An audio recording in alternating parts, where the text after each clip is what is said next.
At December's general election, Hastings got a new MP. That was the Conservative Sally Ann Hart.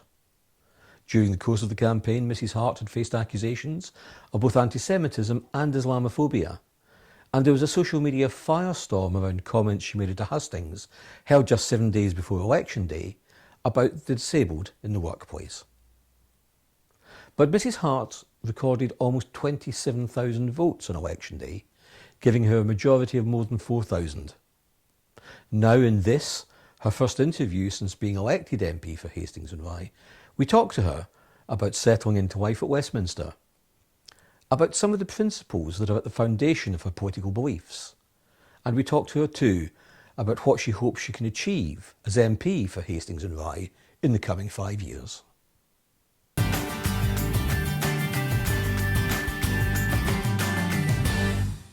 I'm here with Sally Ann Hart, Hastings and Rye's new MP. She was elected at the general election in December. Sally Ann, how were those first few days in Parliament? Surreal? Yes, surreal, absolutely surreal.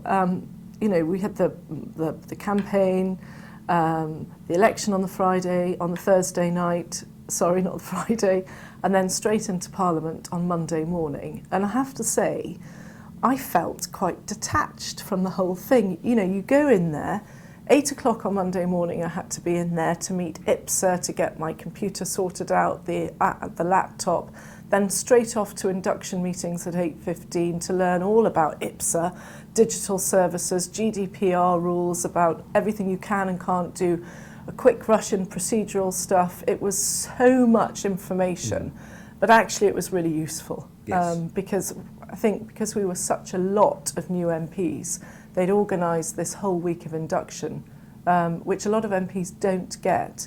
So we didn't feel that we were floundering. I think a lot of us did feel floundering because there's so much to organise. But we had some information about how to do stuff and how to progress offices and equipment and staffing. So I suppose you could say we were quite lucky to have induction meetings all week.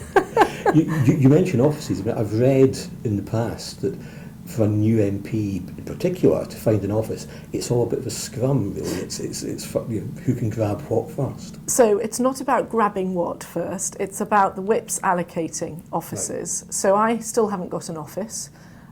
So we've got this huge meeting room. There's about 3 or 4 meeting rooms for all MPs across parties, but obviously the Conservatives are together and the Labour Party MPs are together.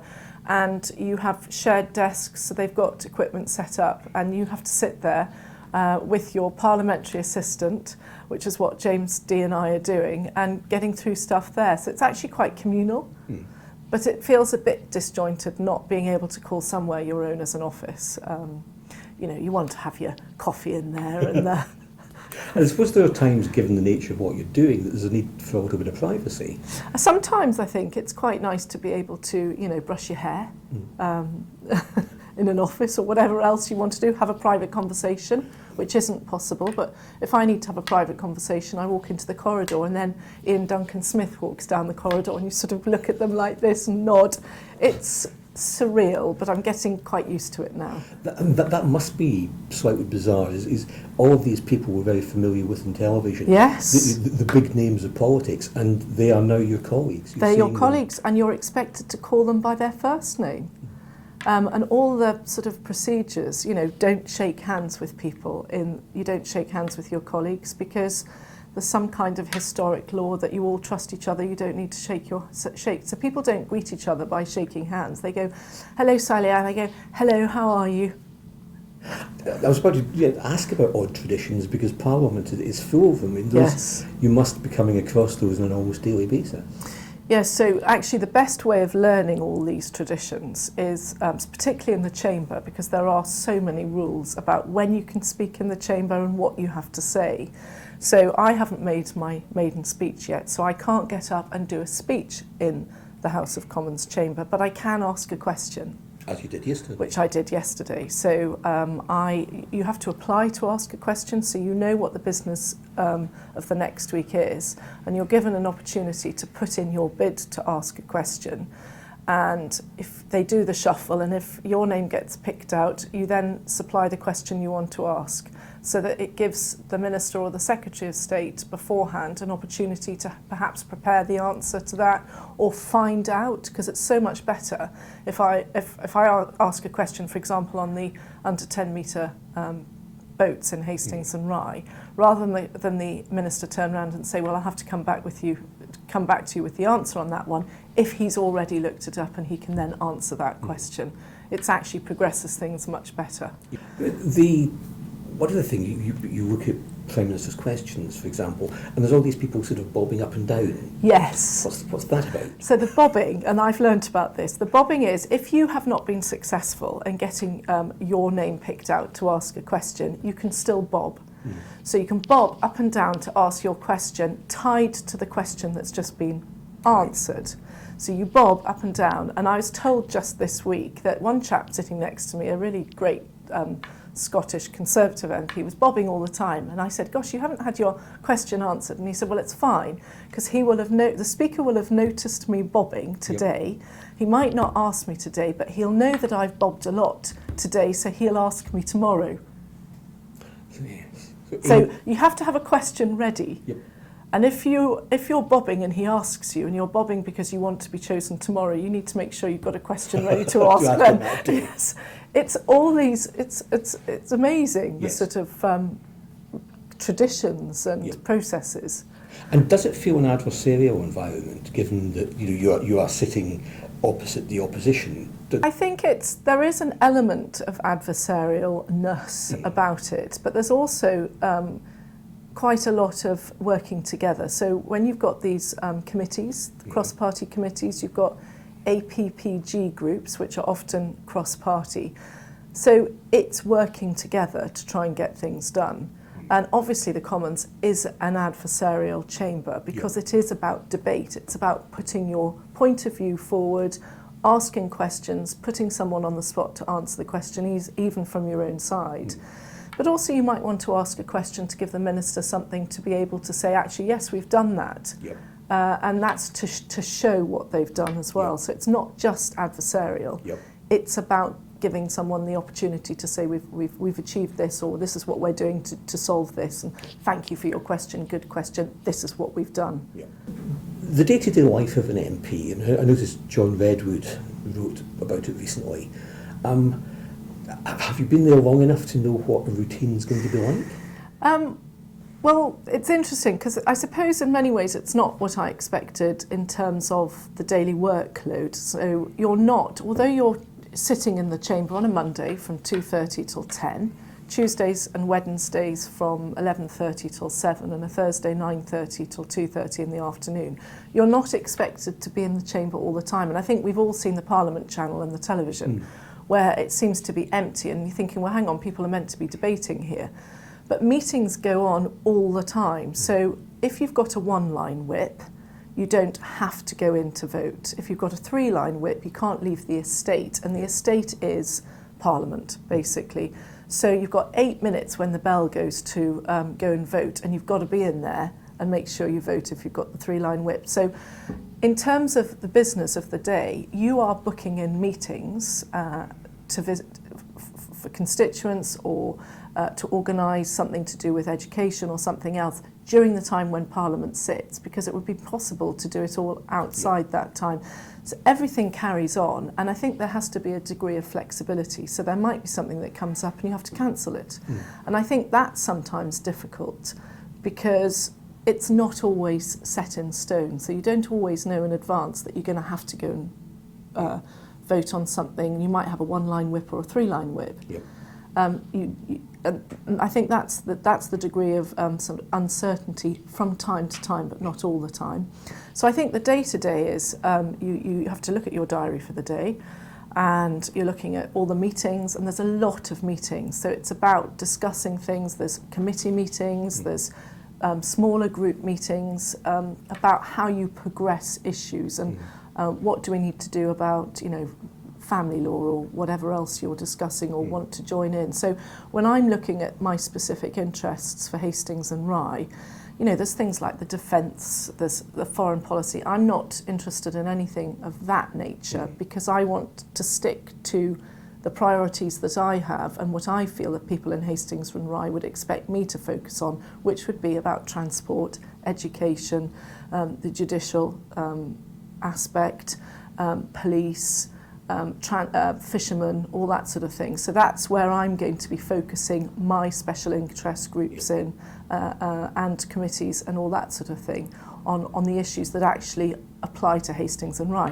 When it comes to things like Australia with the fires and Iran, you know, I get special information that we get given by the Policy Research Unit or from a letter from the Minister or the Secretary of State involved, and they will send letters via email to the MP to update them on the current situation, which is really useful, because if we get an inquiry by a constituent on the situation in Iran, what are we doing, or the fires, and who's helping the Australians with the fires, we know what's going on at government level in order to answer that question. Just final question on parliamentary procedure.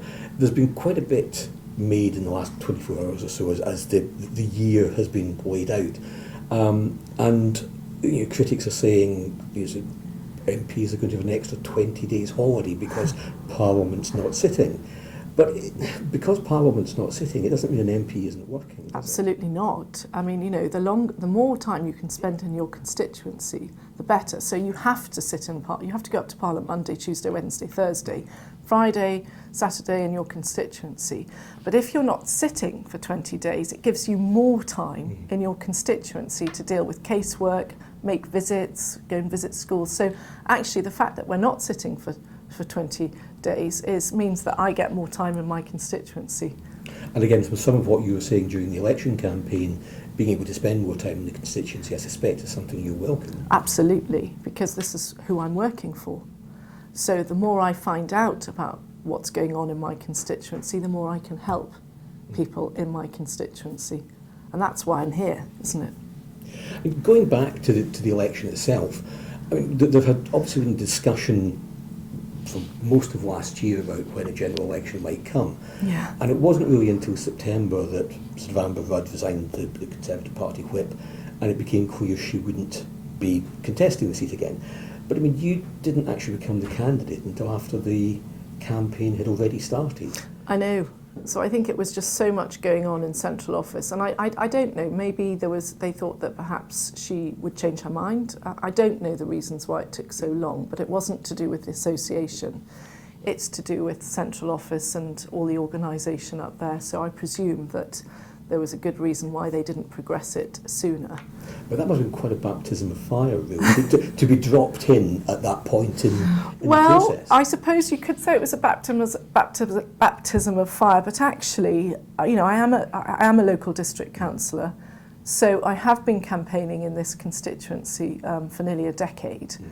So actually, I know the constituency, I know how to campaign, I'm familiar with the issues. So for me, rather than campaign in my ward as a district councillor, I was campaigning for the constituency. So a baptism of fire, yes, to some extent, but not to a greater extent, perhaps.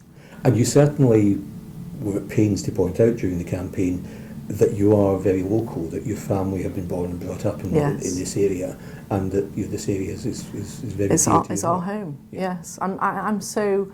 You know, when I go up to Westminster and I'm in the City of London, yes, it's an amazing city and it's incredible, but I haven't worked in London since the late 90s. So I've lived in Hastings and Rye since 97.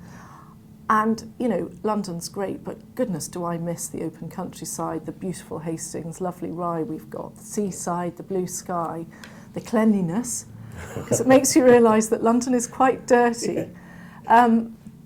Yes, but you know, it's what I've got to do. So I want to help Hastings and Rye constituency. I have to be in London 4 days a week. And going back to the campaign, was the nature of the way the campaign developed, because it got a bit nasty and a bit dirty in the last week? Yes. Did that come as a shock? A little bit. I suppose I wasn't really prepared for the nature of the allegations, because that was quite shocking and really not true at all. So that was quite shocking. But it made me think that actually if we allow people to try and bully and intimidate, it will stop good people coming forward to go into politics, and particularly women. I feel very strongly that there are so many people who've got a lot to offer, and in the political scene, whether it's at local level or national level. And if we allow that sort of intimidatory type activism to dominate, it will stop good people coming forward. So I'm determined that it won't rule the day. In terms of your own motivations to embark in a political career, I mean, what obviously initially as a councillor, but what motivated you to get involved at that kind of level? At that level, well, it was actually working in Hastings as a magistrate, particularly in the family courts, witnessing the erosion of family life, children being removed from the care of their parents due to whether it was drug abuse or alcohol, substance misuse, neglect for the children. And I thought we really need to focus on getting it right for children and families, so early intervention and prevention measures so that we're not ending up further down the line taking children into foster care. And unfortunately the percentage of children who've been in foster care that go on to commit crime is quite high. So if we get it right much earlier, we could be saving so much, not just economically, but socially as well. So for me, it was about realising that if I want to change the law, rather than administer it, I would have to actually take that step into national politics. And that's why I did it. Any particular political heroes that have shaped your Well, I thinking have to say, I've always been a huge fan of Disraeli because he was massively into social justice and social reform. And, you know, I'm a huge believer in one nation conservatism. So it's not just about our union, about Scotland, Northern Ireland, Wales and England. It's about the whole, you know, you've got your social reform, you've got your social structure, giving people opportunities, but also spending on the public services, having that safety net for people who can't help themselves. And Disraeli really was the first person as a Conservative to really look at that sort of social justice. And social justice is a term these days that I suppose the Liberal Democrats and Labour tend to sort of corral as their own. It's not something you often hear a Conservative talking about in that way. And yet I've always thought of Conservatives as being hugely into social justice because they're looking at focusing on the provision of opportunities, giving people the tools by which they can help themselves, but also about having that safety net, which I think is really important. And ambitions, I mean, obviously you've now graduated from councillor to MP. Do you have ambitions for the top of government, or how do you see your career? Well, when I look at the Prime Minister, I'm thinking, my goodness, who would want to do that job? No, my ambitions are to be the best MP Hastings and Rye has ever had, that I work really hard for my constituents and I can make huge improvements for them. And that, to me, is a fantastic ambition, and that's what my ambition is. On the other side of ambitions, your ambitions as MP, you've been talking, and you've been setting out in the last week Yes. what those ambitions are. You mentioned transport, education, fishing, NHS, and the legal situation. On local transport, I mean, there was the announcement made during the campaign about fast trains. Yeah. And that was met with a sort of level of scepticism because it's been mentioned before and the perception is that nothing really seems to have happened. Why do you think you can make a difference? Well, I think, yes, I think there's been, you know, that it has been an ongoing issue, I think, for the last few years. I think we've come to the situation now where we want to have action, not words, all the time. And I think there are measures in place that can facilitate the fast trains. But I think when we're looking at really what is necessary, so the meetings I've had this week, we need to invest more in signalling. And if we get more in signalling, then you can improve the efficiency of the trains, and that in itself will lead to a better train service, but it will also lead to an opportunity to then perhaps get the fast trains in, or improvement in some way. There are other ways of doing it. We can look at a combination of battery run and diesel trains.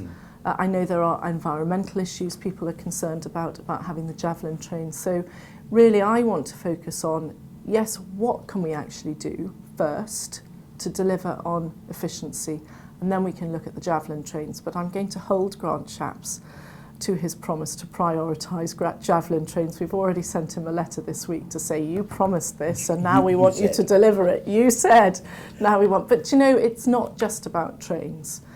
I've been sort of thinking about my maiden speech to do in the next month or so. And I've looked back at the maiden speeches for Amber Rudd, for Michael Foster, for Jackie Lay, and for Ken Warren, he did his maiden speech in 1972. I was 4 years old in 1972, therefore I've told everyone my age. But they all talk about the necessity of improvements to the A21 as being the only way that Hastings can economically grow. And 50 years later, I will be asking for exactly the same thing. And that's something I'm going to really focus on in my maiden speech, because clearly for the last nearly 50 years, that's been the topic of conversation for every MP, and it still hasn't happened for us. So we've really got to focus on that, which is why when the government talks about investment in transport infrastructure and they want to level up the country and they're talking about more investment in the north, I will be saying, hang on a second, we need investment in the southeast as well, because this is absolutely necessary for Hastings to economically grow, is to have that improvement to the transport infrastructure. And we don't want to miss out on that funding. And it's certainly something your Labour opponent, Peter Chowney, made quite a lot of, is the difficulty of developing Hastings economically when the transport links here are so poor. I know, and when you're looking at, the best model for growing an economy in a town is you have to develop that transport infrastructure platform. So that is road, rail, broadband, digital services. That's your infrastructure platform. But also tied into that is the education. So you want a really good skilled population locally. And that's not just about academics, it's also about technical education. It's people who are good at electricians. We want proper electricians, plumbers, construction workers, mechanical engineers, all that sort of thing. It's about a skilled population. It's about a healthy population. So we want to make sure that we've got the investment in our local health service, because as Churchill once said, the nation's greatest asset is a healthy population. Well, I would add to that it's a healthy, educated population, whether it's academics or other skills. And also it's the law and order aspect. So we've got to make sure that we live in a safe environment for this town. So that's what I'll be focusing on. Because you mentioned education, and that actually leads me on to the next thing I had on my list, because that was the other big thing in your list of priorities, that was there. And you've been a school governor. Yes. So again, you know firsthand what's happening at a basic level within the schools in the area. So I was a governor for 3 primary schools in Hastings, and so for me primary education is absolutely fundamental in embedding a love of learning, discipline. And I know a lot of people don't like the word discipline, but people have to learn discipline, self-discipline, in able to achieve things. And obviously a good quality of education. So, all the research shows that if you have good quality teaching, it can overcome disadvantage. So I think we've got to aim in Hastings, and there are some great primary schools, but there is always room for improvement. And then when you go to the secondary level, you want to make sure that the progression from the primary school to the secondary schools is taken up, and that that good education, love of learning, discipline is all taken up to the next level. And I know in this area we've got 2 sixth form colleges. There's East Sussex College and there's Arc Alexandra have a sixth form, but we've got 2 sixth forms in the constituency. It's not really that much, so I'd like to see a broader offer in Hastings. So it can't just be about academics. I'd love to see whether we can lobby for a technology institute or, an increase in technological learning to give people more skills. So you've got improvement in education, but also a better breadth of education on offer for people here. I was really the building blocks are there because in the last Yeah. decade or so there's been quite a lot of investment in Yes. St Leonard's Academy, Yes. merger of Filsham and the Grove, Hastings Academy, now ARC merging William Park and, Yes. and Helenswood. So the secondary schools, the secondary education is all relatively new and relatively ready to go. And I think that, you know, we've got, it is always improving. With the Hastings Opportunity Area, that lump of government funding that came in for 3 years, really to look at social mobility and to really skilling people up, has been a game changer in Hastings. It's great to hear that that's going to be extended for another year, but I want to see more of that sort of thing in Hastings, and that's what I'll be lobbying for. I want people in Hastings to know what is there available, what opportunities they've got for jobs, but also if we have a skilled population in Hastings, it's a bit like a chicken and egg. Do businesses come to a town because of the skilled population, so they're attracted by the skilled population?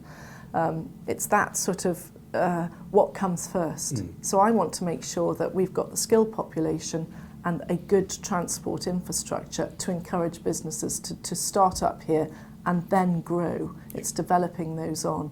So there's quite a lot of stuff we need to do and to continue doing, but that's what I'm hoping that we'll be able to do. And your first question in the Commons yesterday Yes. was on fishing. Of course, it had to be. And again, you've got a key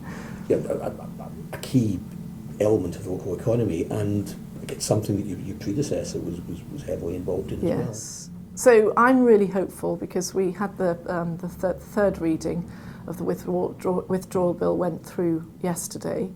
We're due to leave the European Union on the 31st, which means we will regain total control over our fishing waters, which for me in Hastings and Rye, we've got a specific historic fleet. We've got I think it's the only beach-launched boats.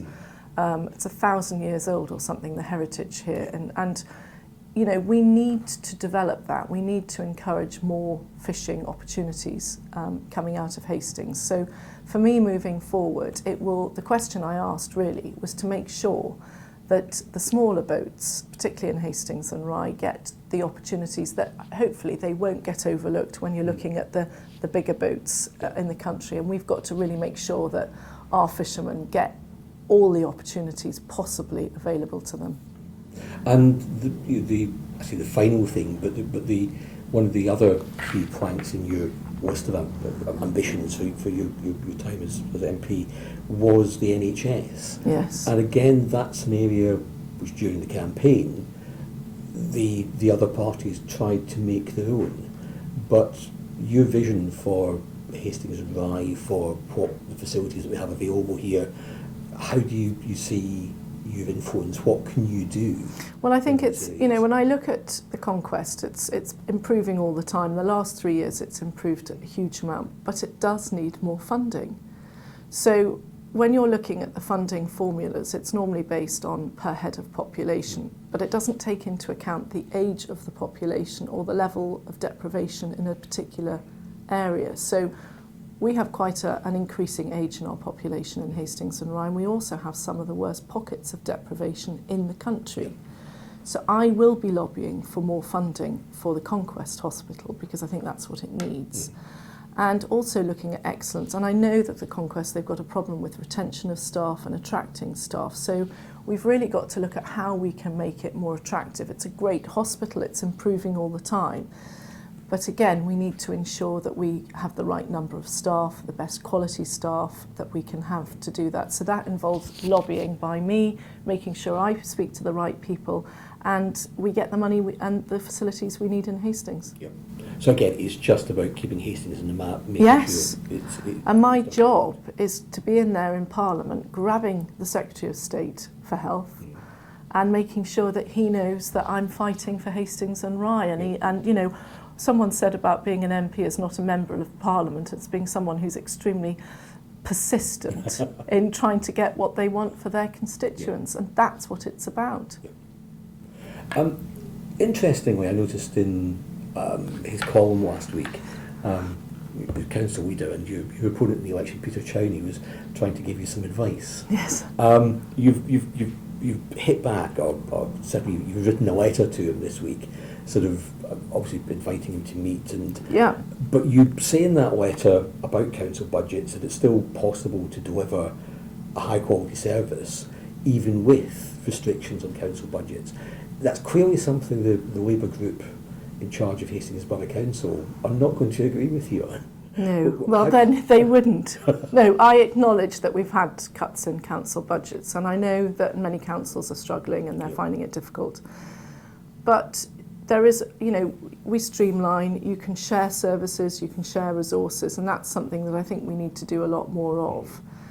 For example, when you look at the Biffa contract, the new recycling and rubbish collection, that's Hastings Borough Council joined forces with Rother and I think with Wealden as well to try and work together to, it's more cost effective. But Hastings came out for the street cleaning services, and I have to say a lot of comments we've had about the litter on the streets in Hastings. So you wonder to some extent how efficient it was, or whether it was cost effective to come out of the street cleaning services. I think the argument was that would give the Hastings greater flexibility and greater control. Well, I'm not sure it's worked, has it? But there you go, that's just my opinion. Yes. So I think there are ways of streamlining. I understand that it is difficult to work to budget sometimes, but it's an opportunity to look at where you can work together with other councils and share resources. Is it about thinking creatively? And yes. I hate this term, but thinking out of the box. They're thinking out of the box. New ways of doing it. And innovative ways of doing it. I mean, goodness, we've got Dominic Cummings in London working for the Prime Minister, who's desperately asking for corkscrew thinkers and people who can think out of the box, because it's very healthy to be able to have innovative ideas. And they might not work, but we should be listening to all of them. On the subject of local government spending and local government budgets, Hastings Borough Council over the last 4 or 5 years have spent very heavily and borrowed very heavily to invest in commercial property, and quite a bit of it in the retail sector. I think now they owe the Public Works Loan Board something like £65 million. It's a lot and of money. Some of that the loan doesn't mature until about 2060. Is that something you see as wide, or do you have a view on I the think council's involvement in I that? think I can understand councils wanting to look at earning income potential, so they have to be very careful about what they invest in. I think retail is very dodgy, and I think you have to remember that it is taxpayers' money you're using, so you have to take proper advice and invest in it where it has the highest returns. So we all know that retail is a difficult sector to invest in. It would worry me that a local council was using taxpayers' money to invest in the retail sector, knowing that it can go up and down a bit. So I have reservations, yes, about that. Well, thank you for chatting to us. I mean, it's been quite interesting going back to your first days, how you found the Houses of Parliament, and I hope we can do this kind of thing. Definitely, anytime, Stuart. Excellent. Yes. Sally Ann, for now, thank you very much. Thank you very much.